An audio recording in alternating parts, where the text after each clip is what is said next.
Hello जी, नमस्कार। कैसे हैं आप सभी। आप आज सोच रहे होंगे कि यार ये क्या टाइटल रखा है, पर्दे के पीछे क्या है।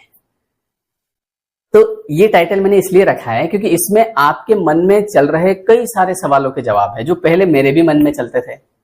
कई चीजें ऐसी होती है जो इनविजिबल होती है, जो हमको दिखती नहीं है, तो हमारा उनके ऊपर विश्वास नहीं होता है, हमको पता ही नहीं चलता है, और ईश्वर चाहता भी नहीं है कि आप देखो उनको, है ना। और कुछ चीजें ऐसी होती है जो हमको दिखती है तो हम उस हिसाब से अनुमान लगा लेते हैं। जैसे एक एग्जांपल देखते हैं, हम हमारे जीवन में देखते हैं कि कई ऐसे लोग यार जो मतलब ज्यादा इतने पढ़े लिखे भी नहीं है, इतनी उनके पास डिग्री भी नहीं है, ज्यादा उनको कुछ आता जाता भी नहीं है, लेकिन फिर भी यार वो मजे कर रहे हैं लाइफ में, उनके सब काम हो रहे हैं, सब कुछ है उनके पास। जैसे अभी आप पिछले कुछ दिनों में जो यूट्यूब आपने जो इंटरनेट पे देखा होगा कि कई सारे, जैसे अभी राजू कलाकार, डॉली चाय वाला, ऐसे बहुत सारे ऐसे लोग हैं, है ना, जो कहीं से थोड़ा सा कुछ करते हैं और अचानक से वायरल हो जाते हैं और वो सुपर स्टार बन जाते हैं, बढ़िया स्टार, उनको हर जगह पहुंच हो गई, है ना, जगह जगह जाके वो प्रमोशन कर रहे हैं, हर जगह से खूब सारा पैसा ले रहे हैं।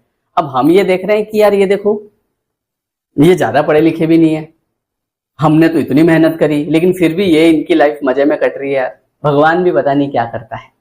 देखिए होता क्या है, पर्दे के पीछे की कहानी कुछ और है, वो मैं आज आपको बताता हूं।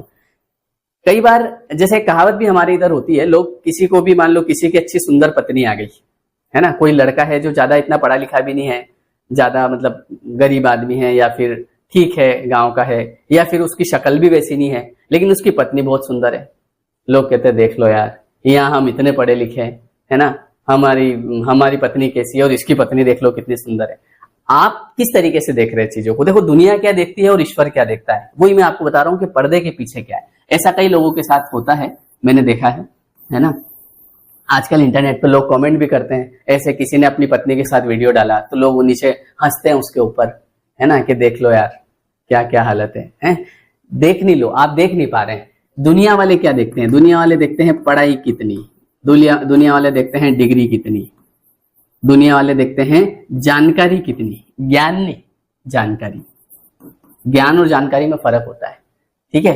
अब दुनिया वाले ये चीज देख रहे हैं, कितनी पढ़ाई कर रखी, कितनी डिग्री, कितनी जानकारी, उस हिसाब से इसका जीवन चलना चाहिए। ऊपर वाला क्या देख रहा है, पर्दे के पीछे कुछ और चल रहा है। ऊपर वाला देख रहा है नीयत कैसी। अब ऐसा तो है नहीं कि केवल अमीर, कोई आदमी अमीर होगा तो ही उसकी नीयत बढ़िया होगी। भाई जो इंसान, किसी भी इंसान, कोई भी गरीब इंसान है, कई बार ऐसा होता है। आज ही मैं एक वीडियो देख रहा था, किसी ने ऐसे ही वो वीडियो बनाया था, तो वो जूते पॉलिश करने के लिए उसने वहां पे रखे और उसके अंदर उसने 500 रुपए रख दिया और दूर जाके कैमरा रख दिया, ठीक है। तो अब वो जैसे जूते पॉलिश करने लग गया तो अंदर से 500 का नोट निकला, तो उसने साइड में रख दिया, जूते पॉलिश कर दिए। और फिर वो बंदा जब आया तो बोला भाई साहब ये आपके जूते में से पैसे निकले। तो उसने कहा आप रख लेते, मेरे को क्यों नहीं दिए? बोले भैया ये पैसे नहीं चाहिए हमको, ऐसे पैसे नहीं रखते, हम ईमानदारी के पैसे रखते हैं, है ना। तो उसने बोला कि आप मुझे नहीं भी बताते तो मुझे क्या पता चलता? बोले कि आपको पता नहीं चलता पर ऊपर तो पता चलता है ना। तो वो जूते पॉलिश कर रहा है, अब उसके अंदर ये चीज ईमानदारी, ये बहुत सब में होती है कहीं ना कहीं, है ना।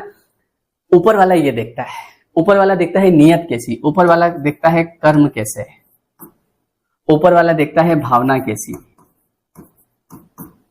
ये सब पर्दे के पीछे रहते हैं, ये हम किसी का देखते नहीं है। आज मान लो कोई भी व्यक्ति एकदम से पॉपुलर हो गया, तो क्या आपको पता है उसके क्या कर्म रहे हैं? आप तो केवल ये देखते हैं कि भैया आता जाता कुछ नहीं है, पढ़ाई नहीं है, ये पढ़ाई वाली चीज, ये सब चीजें तो दुनिया वाले देखते हैं। अच्छा ऐसा भी नहीं है कि जितने लोग पढ़ाई कर रहे हैं उनकी सबकी नीयत खराब, कर्म खराब, ऐसे नहीं। बहुत सारे ऐसे भी लोग होते हैं जो पढ़ाई भी करते हैं, जिनके पास डिग्री भी होती है, जानकारी भी होती है, और साथ ही साथ में उनकी नीयत भी बढ़िया होती है, उनके कर्म भी अच्छे होते हैं, उनकी भावना भी अच्छी होती है, तो ईश्वर उनको खूब देता है।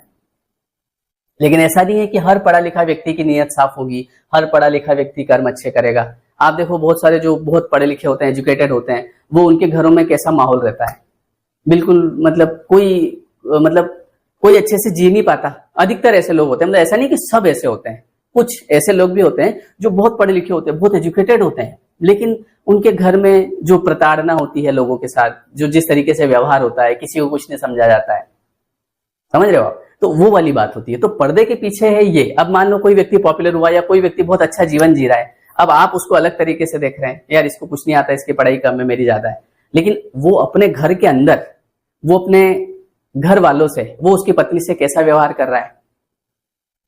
कल मैंने एक वीडियो देखा, तो उसमें एक लड़का जो है वो उसकी वाइफ की चप्पल टूट गई, तो उसने उसकी वाइफ की चप्पल अपने हाथ में ली और अपनी चप्पल उसने उसको पहनाई। कल ही मैं वो वीडियो मेरे इस पे आया था यूट्यूब पे, तो मैं देख रहा था। तो ये क्या है, ये भावना है। और वो बिल्कुल मजदूर आदमी, तो उसकी वाइफ की चप्पल उसने हाथ में उठा ली और अपनी चप्पल उसको पहना दी, बोले तू तेरे पैर जलेंगे। बिल्कुल गरीब आदमी। तो ईश्वर वो चीज देखता है। ईश्वर ये थोड़ी देखता है आपने कितनी पढ़ाई करी, कितनी मेहनत करी, वो सब चीजें तो दुनियादारी वाले देखते हैं। किसी कंपनी में जाते हो तो आपकी इस बेस पे नौकरी लगती है, लेकिन ऊपर वाला जो आपको काम देता है आपको भी पता नहीं चलता है कैसे काम हो गया, किसी नौकरी की भी जरूरत नहीं पड़ती है, तो वो इस बेस पे देता है। तो ये है पर्दे के पीछे। तो कई बार हम किसी व्यक्ति का देखते हैं, यार ये बढ़िया, इसका यार सही है यार, वो उसके घर में क्या कर रहा है, वो उसकी पत्नी से बहुत प्रेम कर रहा है, वो उसके माता पिता से प्रेम कर रहा है, वो सबके लिए, वो उसके मन में ये है कि मुझे यार इनको बढ़िया रखना है, भले मेरे जूते फटे हो इनको नए दिलाऊंगा, मेरे कपड़े भले नहीं आएंगे कोई बात नहीं, वाइफ को साड़ी दिलाऊंगा। ये है उसकी क्या भावना। और एक वो व्यक्ति है जो पढ़ा लिखा बहुत है, डिग्री भी बहुत है, लेकिन वो सोच रहा है कि पहले मेरे लाऊं, पैसा तो मैं कमा रहा हूं, इनके मैं क्यों लाऊं, इसको मैं इन पूरे परिवार वालों को मैं खिला रहा हूं। ये है भावना। समझ रहे हो आप। एक व्यक्ति है जो बढ़िया पढ़ा लिखा है, मैंने वापस से मेरी बात पे ध्यान देना, मैंने ऐसा भी नहीं कहा कि सारे जो पढ़ रहे हैं उनकी भावना खराब, नहीं, मैं भी पढ़ा लिखा हूं, मैंने भी खूब पढ़ाई कर रखी, लेकिन मेरी भावना कैसी होती है कि यार मैं पहले फैमिली वालों का करूं, मेरे पास नहीं होगा चलेगा, उनके पास होना चाहिए। समझ रहे हो। अभी मैं कोई भी चीज, आज ये घर बनाया तो ऐसा नहीं कि केवल इसमें मैं एंजॉय करूं, मैं सबसे पहले जब घर बना तो मेरे अंदर जो भावना थी वो थी कि यार आज जैसे मेरे माता पिता गांव में रह रहे थे, है ना, तो गांव में हमारा जैसे कच्चा मकान था, तो मकान बनाने के पीछे दिमाग, बैक ऑफ द माइंड क्या चल रहा था कि यार मेरे मम्मी पापा नए मकान में रहेंगे, शहर में रहेंगे, है ना, पक्के मकान में रहेंगे, 3 मंजिला बिल्डिंग बनाएंगे, उनके रूम में ऐसा करेंगे, ये वैसा करेंगे। समझ रहे हो आप। मेरा भाई ऐसे मकान में रहेगा, ये चीजें होगी, वो चीजें बैक ऑफ द माइंड चल रही है। तो ये ईश्वर देखता है, ईश्वर की नजर इस पे होती है। और जहां पे ये है कि बस मैं मेरा कर लूंगा, इनका मैं क्यों करूं, मैं भाई का मैं क्यों करूं, वो करेगा। समझ रहे हो आप।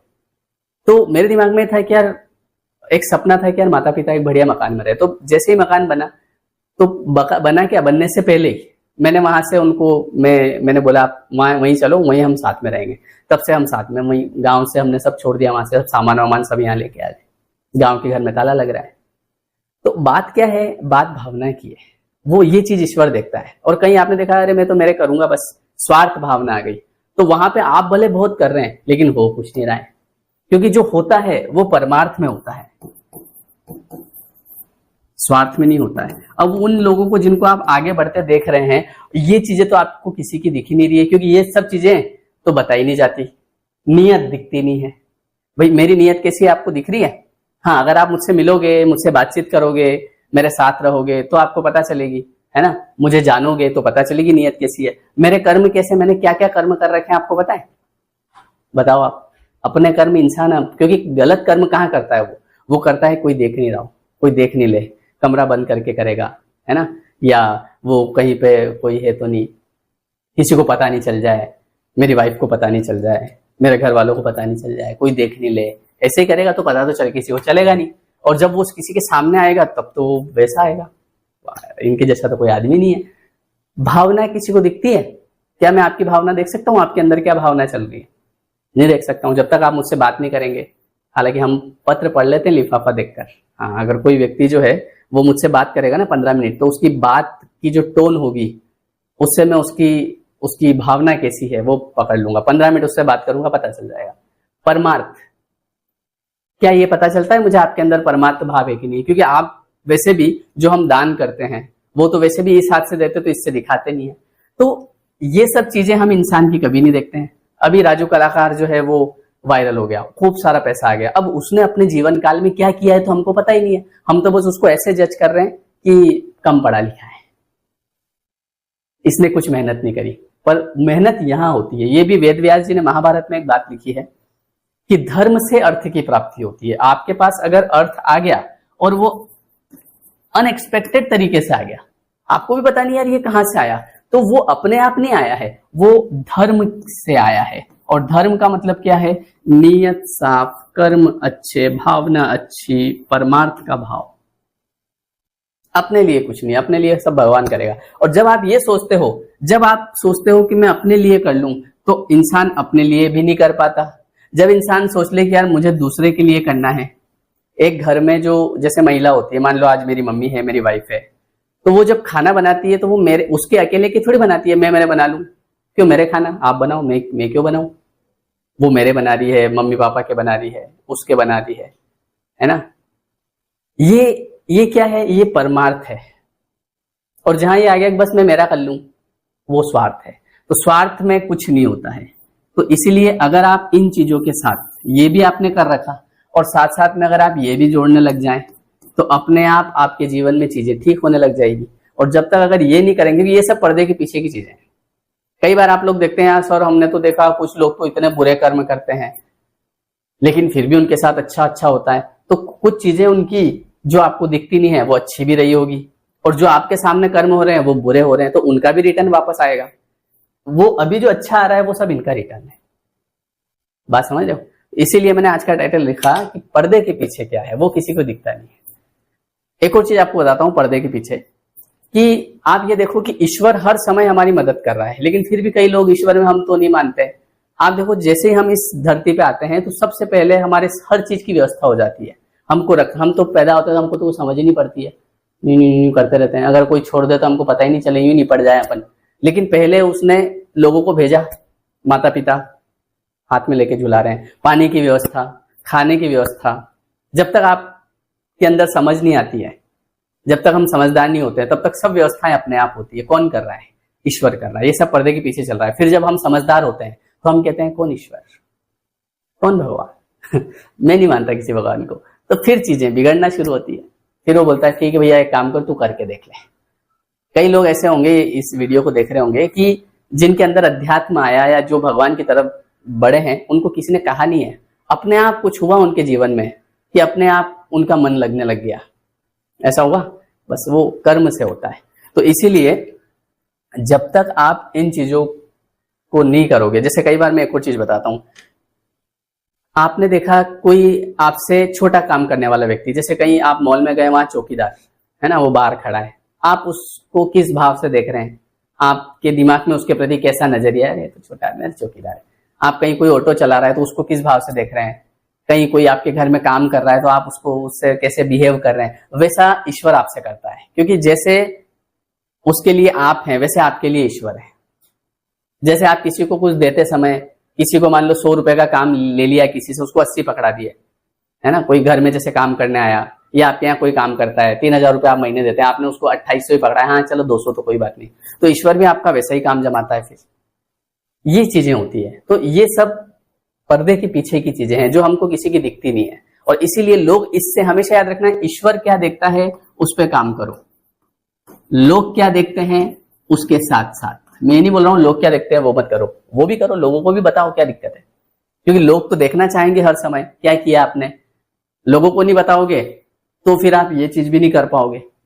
तो इसलिए मेहनत, ये काम तो करना ही है अपने को, लेकिन इसके साथ साथ आप थोड़ा सा ये भी डालो, फिर देखो आपके जीवन में परिवर्तन आता है कि नहीं आता है। पक्की बात है। समझ गए?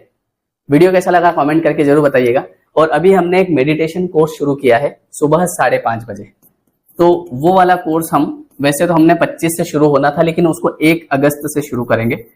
मॉर्निंग टाइम रहेगा 5:30 AM। ये उन लोगों के लिए जिनको ओवर थिंकिंग ज्यादा होती है, डिप्रेशन, एंग्जाइटी, OCD इस टाइप के। तो उसमें हम 5:30 से 6:30 तक डेली आप मेरे साथ मेडिटेशन करेंगे, है ना। तो उसमें क्या होगा कि आपकी कहीं ना कहीं फ्रीक्वेंसी चेंज होगी। बिना मेडिटेशन के, बिना नाम जाप के आप किसी भी मानसिक बीमारी से बाहर नहीं आ सकते। चाहे आप दुनिया भर के डॉक्टर कर लो, आप अमेरिका चले जाओ, लेकिन जब तक आप अध्यात्म में नहीं आओगे, जब तक आप नाम जाप नहीं करोगे, जब तक आप मेडिटेशन नहीं करोगे, अपने साथ 1 घंटा आंखें बंद करके और आप उस चीज को महसूस नहीं करोगे, पॉजिटिविटी को, तब तक इन चीजों से बाहर नहीं आया जा सकता। ये सत्य बात है। ओवर थिंकिंग, एंग्जाइटी, डिप्रेशन, और इनसे बाहर ऐसे आ सकता है आदमी चुटकी में, बस उसको समय देना पड़ेगा। तो उसके लिए मैंने अभी कोर्स शुरू किया है, डिस्क्रिप्शन में आपको लिंक दे दूंगा, आप ज्वाइन कर सकते हैं। और ज्वाइन करने के बाद आप ये वाला ऐप जरूर डाउनलोड करना, इस पे हम क्लास करते हैं, ठीक है, लेयर 3 एजुकेशन। और कोई अगर आपको कुछ पूछना है तो इस नंबर पर आप व्हाट्सएप जरूर कर देना। ये मैंने उन्हीं लोगों के लिए शुरू किया है जो मेरे पास में 1-on-1 काउंसलिंग करता हूँ, बहुत लोग आते हैं, सर हम डिप्रेस्ड रहते हैं, एंग्जाइटी होती है, तो उसका एक ही मैं आपको बता दूं कि केवल नाम जाप और साथ में मेडिटेशन और जो ये हम दिमाग के लेवल पे काम करते हैं, क्योंकि ये मन की समस्या है। ये गोली दवाई से आप स्लीपी हो जाओगे, आपको हर समय नींद आती रहेगी तो कुछ विचार ही नहीं आएंगे, लेकिन आप धीरे धीरे कोई काम करने की इच्छाएं खत्म हो जाएगी, उन गोलियों की आदत लग जाएगी। वो गोलियां बहुत सारे लोग 10-10 साल तक खा रहे हैं, उनकी गोलियां नहीं छूटी। पर जिन्होंने मेडिटेशन कर लिया ना 3 महीने लगातार, धीरे धीरे अपने आप उनके अंदर परिवर्तन, हैप्पीनेस आने लगी। समझ गए? चलिए, सो थैंक यू एवरीवन, नमस्ते। ये वीडियो कैसा लगा कमेंट करके जरूर बताइएगा। Thank you so much.